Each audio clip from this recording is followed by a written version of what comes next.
बॉलीवुड के फिल्मकार जिन चुनौतियों का सामना करने से भागते हैं, उन्हीं चुनौतियों को स्वीकार करते हुए तेलुगु फिल्मों के मशहूर निर्देशक सुकुमार अपनी 2021 की सफलतम pan India film Pushpa the rule का सीक्वल पुष्पा 2 द रूल लेकर आए हैं। इस मसाला फिल्म में परिवार से जुड़े सभी इमोशंस के साथ ही पुष्पा राज की अपने हक, मान सम्मान व परिवार में अपनी मां को सम्मान दिलाने की जो बेबसी भरी लड़ाई है, वह सब इस रोचक तरीके से मौजूद है कि 3 घंटे 20 मिनट की लंबी अवधि वाली इस फिल्म को आप अंत तक की लगाए देखते रहना चाहेंगे। बीच बीच में संवादों या अल्लू अर्जुन के एंट्री के दृश्यों पर सीटी मारने या ताली बजाने से भी आप खुद को रोक नहीं पाएंगे। कमाल का निर्देशन है, कमाल के एक्शन दृश्य हैं और कलाकारों की परफॉर्मेंस भी कमाल की है। पुष्पा द राइज की सफलता में उसके वायरल संवाद और संगीत का बड़ा योगदान था, मगर पुष्पा 2 द रूल का कमजोर पक्ष तो है तो वह संगीत ही है, अदरवाइज यह फिल्म कुछ और कमाल कर जाती। इसके बावजूद फिल्म पुष्पा 2 द रूल पहले से कहीं ज़्यादा आकर्षित करने वाली फिल्म है। हमने फिल्म पुष्पा 2 द रूल देखी है और अब हम इसकी रिव्यू करने जा रहे हैं। पुष्पा द राइज देख चुके लोग जानते हैं कि लाल चंदन की बड़े स्तर पर तस्करी के लेबर यूनियन सिंडिकेट के अध्यक्ष पद पर पुष्पा राज यानी कि अल्लू अर्जुन बैठ गया था और उसने अपनी प्रेम का श्रीवल्ली यानी कि अभिनेत्री रश्मिका मंदाना से शादी कर हैप्पी एंडिंग की थी। लेकिन इस दौरान उसका नया दुश्मन भंवर सिंह शेखावत अभिनेता फहद फासिल ने इस किरदार निभाया भी तैयार हो गया था और अब इस बदले की कहानी को दिखाया गया है। इस बार लाल चंदन की कालाबाजारी नेशनल नहीं बल्कि इंटरनेशनल स्तर पर भी देखने को आप मिल रही है। अब कुछ कहानी पर भी रोशनी डाल ली जाए तो जहाँ तक कहानी का सवाल है, पुष्पा राज यानी कि अल्लू अर्जुन को अग्नि कहा जाता है, लेकिन शुरुआत में उनका परिचय तो पानी से होता है। फिल्म की शुरुआत जापान में चंदन की लकड़ी कंटेनर पहुंचने से मचे हंगामे और पुष्पा के एक्शन और जापानी भाषा में बात करने से होती है। जापानी सुरक्षा बलों से मुठभेड़ के दौरान पुष्पा के दिल में गोली लगती है और वह पानी में गिर जाता है, समुद्र में गिर जाता है और यह दृश्य अचानक खत्म हो जाता है। तब पता चलता कि यह तो सपना था जो पुष्पा राज सोते हुए देख रहे थे। जी हाँ, इसके बाद ही असली फिल्म की कहानी शुरू होती, जहां पहले भाग की कहानी खत्म हुई थी। वहां से अपने पुराने प्रतिद्वंदी श्रीनु यानी कि अभिनेता सुनील और उसकी गुस्सेल पत्नी दक्षा यानी कि अभिनेत्री अनुसुईया भारद्वाज उस तस्करी सिंडिकेट पर फिर से काबिज होना चाहते हैं, जिसे पुष्पा अब नियंत्रित कर रहा है। एसपी बन चुका पुलिस इंस्पेक्टर भंवर सिंह शेखावत पुष्पराज से बदला लेना चाहता है। इसके लिए वह हर हाल में श्रीनु और उसकी पत्नी दक्षा के इशारों पर नाचने को मजबूर भी है। इतना ही नहीं, भंवर सिंह शेखावत पुष्पा को नैतिक और पेशेवर रूप से हराने के लिए पुष्पा को उसी के अपने तस्करी के सिंडिकेट से बाहर करने की योजना पर भी काम कर रहा है। लेकिन पुष्पा राज काम में प्रभावशाली है, प्रतिभाशाली है और वह हर बार शेखावत को पराजित और निःशब्द कर देता है। उनकी पत्नी श्रीवल्ली और केशव प्रताप भंडारी माने कि अभिनेता केशव प्रताप भंडारी के नेतृत्व में उनकी वफादारी अनुयायी उनकी पूजा करते हैं। पुष्पा का अपने गले पर हाथ फिराने का इशारा अब एक नृत्य मुद्रा है। जब कहानी आगे बढ़ी है तो स्वाभाविक तौर पर पुष्पा के चरित्र में कभी विकास हुआ है। अब उसके शरीर पर सोने के जेवर ही जेवर नजर आते हैं। उसके पास शक्ति है, ताकत है, तो वह किसी का कहाँ सुनने वाला है। उसकी अहंकारी इच्छाएं और आत्मसम्मान की जिद उसके दुश्मनों के लिए बहुत बड़ी परेशानी का कारण बनती हैं। अब पुष्पा वह मजदूर नहीं रहा जो बड़ा, बल्कि वह तो बड़ा आदमी बन गया है।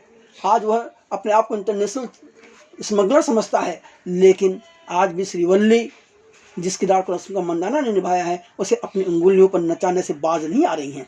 तभी तो एक तरफ पुष्पराज अपनी पत्नी श्रीवल्ली की मुख्यमंत्री संग फोटो की मांग को पूरा करने के लिए राज्य के मुख्यमंत्री को ही बदलवा देता है, तो वहीं श्रीवल्ली पुष्पा की प्रतिष्ठा व मान सम्मान को बचाने के लिए पूरी दुनिया और यहाँ तक कि रिश्तेदारों से लड़ने के लिए तैयार है। अंततः भंवर सिंह शेखावत खुद ही अपने आप को खत्म करने पर मजबूर हो जाता है। तो दूसरी तरफ पुष्पराज का सौतेला भाई मोहन, जिसे अजय ने निभाया है, उससे माफ़ी मांगकर, मैंने पुष्पराज से माफ़ी मांगकर उसे अपने परिवार खानदान में गोत्र का हिस्सा स्वीकार कर लेता है। फिल्म की अच्छाई व बुराई पर रोशनी डालने से पहले हम चाहेंगे कि कुछ अन्य बातों पर भी बात कर ली जाए। फिल्म पुष्पा 2 द रूल देखने के बाद जो हमारी समझ में आया है वह यह है कि फिल्म बारूद के तनख्वाह कथित सुपरस्टार व दिग्गज फिल्मकारों के मुंह पर जोरदार तमाचा है। बारूद के सुपरस्टार जिस कारनामे को अंजाम देने से बचते रहे हैं, उसे अंजाम देकर अल्लू अर्जुन ने साबित कर दिया कि असल में वही राष्ट्रीय फिल्मी हीरो हैं। इस फिल्म के सामने स्त्री 2, सिंघम अगेन और भूल भुलैया 3 की कमाई की चमक भी काफ़ी फीकी होना तय है। पुष्पा टू रूल देखने के बाद हम यह भी कह सकते हैं कि इस फिल्म का पहले दिन का box office collection Singham again व भूल भुलैया 3 के लाइफ टाइम कलेक्शन को मात देने वाला है। आप सभी को, कुछ लोगों की इस शिकायत पर गौर नहीं करना चाहिए कि फिल्म की कहानी बहुत छोटी सी है। माना कि यह कहानी पुष्पा राज व भंवर सिंह शेखावत के बीच बदले की कहानी है, तो दूसरी तरफ पुष्पा राज द्वारा अपना हक व मान सम्मान पाने की लड़ाई है। मगर फिल्म की पटकथा इतनी कमाल की है कि आपको इस बात का एहसास ही नहीं होगा कि इसमें कहानी नहीं है। माना कि फिल्म में कई दृश्य एपिसोडिक है, मगर उन्हें जिस तरह से कहानी का हिस्सा बनाया गया है वह कमाल का है। इसके लिए निर्देशक की जितनी तारीफ की जाए वह कम है होगी। यूँ तो फिल्म की लंबाई देखकर कुछ लोग सलाह दे रहे हैं कि फिल्म की शुरुआती पुष्पा राज के जापान वाला जो लंबा सपने का दृश्य उसे काट कर फिल्म को छोटा करना चाहिए था, क्योंकि यदि इस दृश्य को हटा भी दिया जाए तो इसका से कहानी पर कोई असर नहीं पड़ेगा। लेकिन उनकी नज़र में यह राय सही भी होने के बावजूद हमें लगता है कि निर्देशक शिव कुमार ठारे दूरदर्शी सोच वाले निर्देशक, जहाँ तक हमारी समझ आती है, तो निर्देशक ने इस सपने वाले दृश्य को रूपक के तौर पर पेश कर यह बताने का प्रयास किया है कि पुष्पा राज अब नेशनल नहीं इंटरनेशनल हो गया है। तभी तो पुष्पा राज मालदीव से हेलीकॉप्टर खरीद कर श्रीलंका में चंदन की लकड़ी की तस्करी करता है। तो दूसरी बात यह कि पुष्पा 3 में कहानी जापान जा सकती है, क्योंकि फिल्म के पहले भाग में जिस मुद्दे को उठाया गया था वह मुद्दा पुष्पा 2 में खत्म सा हो गया है। पर पुष्पा 2 के अंत एक नए खलनायक के पैदा होने का संकेत दे दिया गया है। इसे कहते हैं लेखक और निर्देशक की अद्भुत व दूरदर्शी सोच। लेखक व निर्देशक सुकुमार ने यह भी साबित कर दिया कि भौगोलिक सीमाओं से परे अच्छे कंटेंट और दर्शकों की नब्ज की उन्हें बेहतरीन समझ है, और वह लंबी फिल्म में भी दर्शक को बोर न होने देने की कुव्वत रखते हैं। हालांकि कुछ बदलाव किए जा सकते थे जिससे यह फिल्म और ज़्यादा अच्छी और क्लासिक बन सकती थी। मसलन कुछ गाने इस फिल्म में बेवजह ठूसे गए हैं और वो गाने अच्छे भी नहीं हैं, तो उन गानों को निकाल दिया जाना चाहिए था, या अभी भी शायद फिल्मकार दर्शकों की राय जानने के बाद उन 1-2 गाने हटा भी सकते हैं और फिल्म की लंबाई कम कर सकते हैं। तो वहीं कुछ घरेलू दृश्य खासकर श्रीवल्ली और पुष्पा राज के बीच छेड़खानी और अंतरंग के क्षण अनावश्यक लगते हैं। फिल्म के संवाद काफ़ी अच्छे हैं और इन संवादों को सुनकर दर्शक ताली बजाने की से बाज नहीं आ सकता। नदी के माध्यम से पुलिस का चंदन की लकड़ी का पीछा करना और पुष्पा और शेखावत के बीच मुख्य इशारा संचार जैसे क्षण प्रभावशाली बने हुए हैं।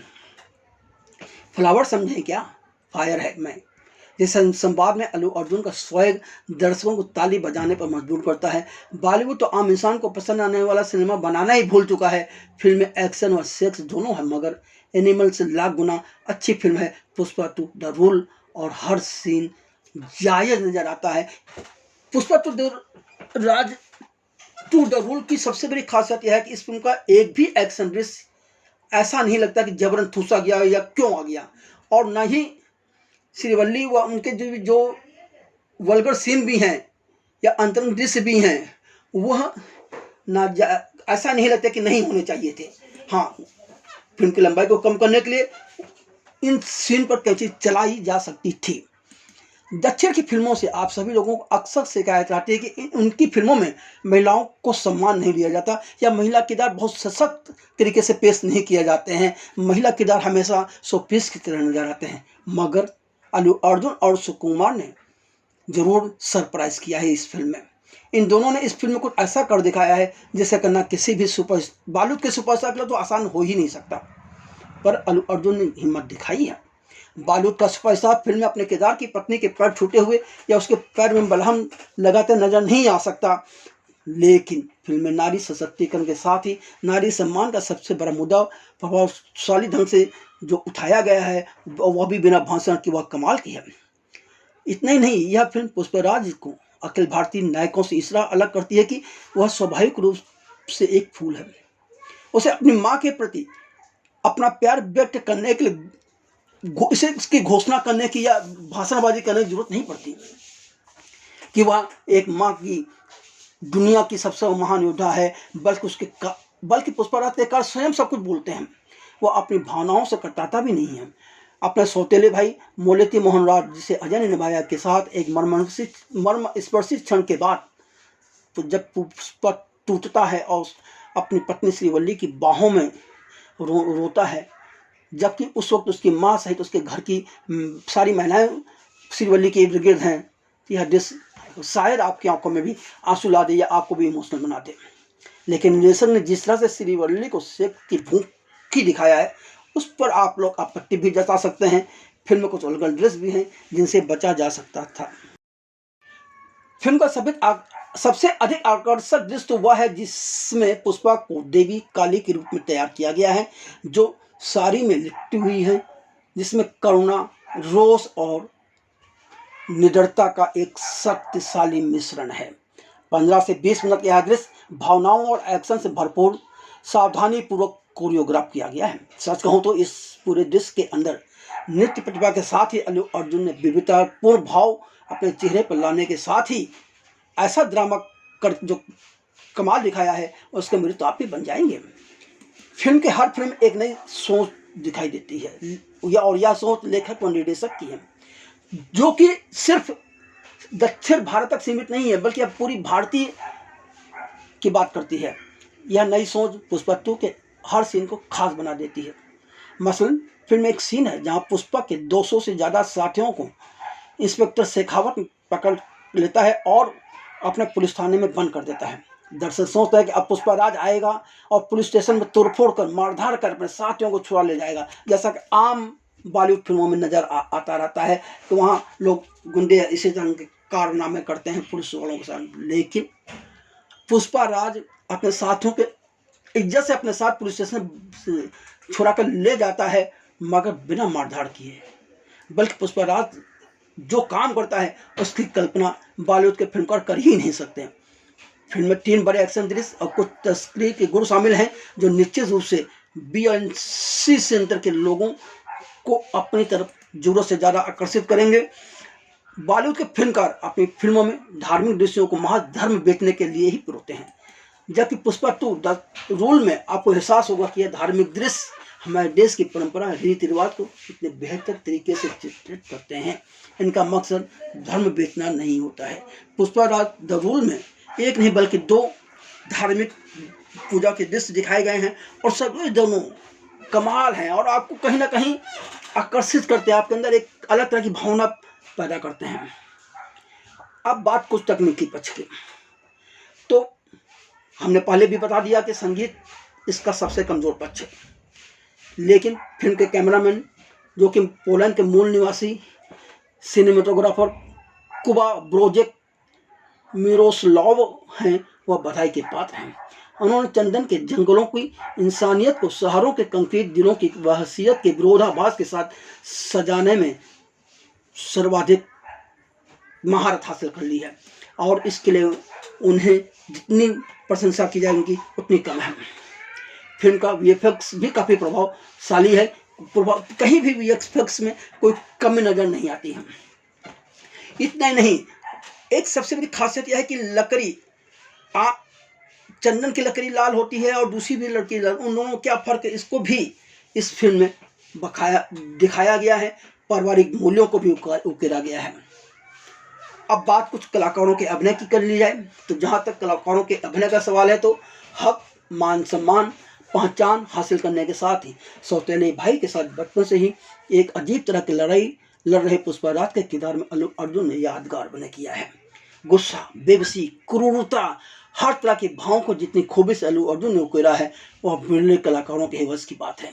श्रीवल्ली के किरदार में रेशमा मंदाना का अभिनय उन्हें एक उत्कृष्ट अदारा के रूप में स्थापित करता है, लेकिन अक्सर अधिक नाटकीय उदाहरणों में कार्टून जैसा वह महसूस कराती हैं। ऐसा क्यों है, समझ से परे है। फिर भी इस फिल्म में रश्मिका मंदाना का अभिनय बॉलीवुड की हर दिग्गज अभिनेत्री के लिए एक चेतावनी जरूर है। मलयालम फिल्मों के सुपरस्टार हीरो फहद फासिल ने भंवर सिंह शेखावत के नेगेटिव किरदार में कमाल का अभिनय किया है, और अब उन्हें दूसरी फिल्मों में विलन के भी किरदार मिलने लगेंगे। इसमें कोई दो राय नहीं है। कुल मिलाकर यदि कहा जाए कि पुष्पा 2 जरूर देखनी चाहिए या नहीं, तो हमें तो लगता है कि हर इंसान को, हर दर्शक को इसे देखना चाहिए। माना कि इस फिल्म की टिकट की दरें कुछ ज़्यादा ही रखी गई हैं, पर यह फिल्म पैसा वसूल फिल्म, मसाला फिल्म है, और इस फिल्म में मसाला के, मनोरंजन के सारे तत्व मौजूद हैं। आपको हमारा यह वीडियो कैसा लगा?